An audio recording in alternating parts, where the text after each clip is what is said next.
At sa gitna ng mataas na presyo ng mga bilihin, nagmahal na rin ang mga produkto ng beauty and wellness.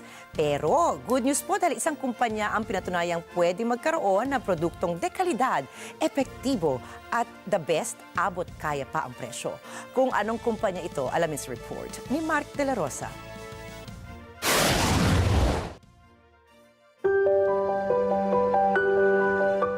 Sa isang bansa kung saan karaniwan ng mataas ang bayad para sa pangunahing serbisyong pangkalusugan, problema din ngayon ang mahal na presyo ng mga produkto para sa beauty and wellness. Kaya naman para mag-level up, itinatag ang One Up para baguhin ang kasalukuyang trends na ito at patunayan na pwedeng magkaroon ng produktong dekalidad, epektibo at higit sa lahat, abot kaya ang presyo. One Up is a distribution and direct sales company. Ginawa namin itong negosyo na to para sa mga kababayan natin, lalo na yung mga taong gusto magkaroon ng additional income.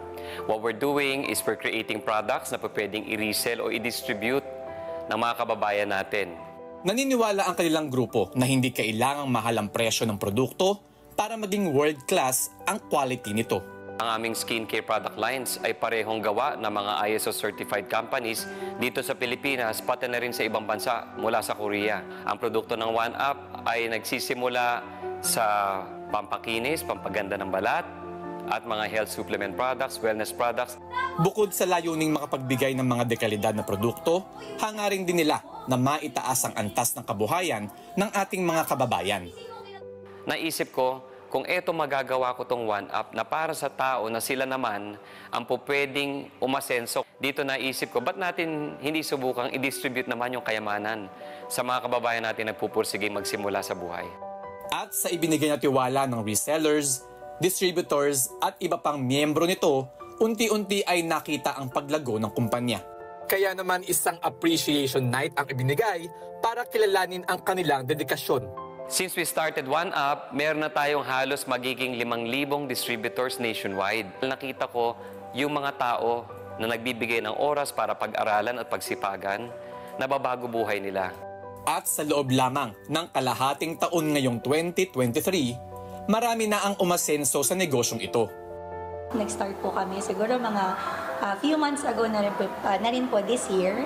And nakakatuwa lang din po kasi sa totoo lang, ang gaganda po ng mga produkto. Financially, bonus na po. Talagang sobrang dami po namin natulungan when it comes to this kind of opportunity. Bukod po sa pagpapaganda ng skin, pagpapaganda rin po ng buhay ang naidulot po sa amin ito. Di ko rin nakalain na makapasok ako sa ganitong negosyo like nitong mga skincare na isa po akong security guard kasi 12 years ko yung practice eh. Through One Up, ang daming na abot namin ng mga pangarap namin. Kasama pa ang buong pamilya ko at yung magkaroon ng maraming oras sa mga anak ko.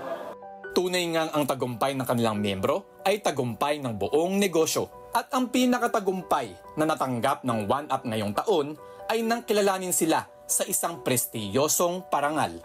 Mark De La Rosa, para sa mata ng Agila. Matatag, matapang, matapat.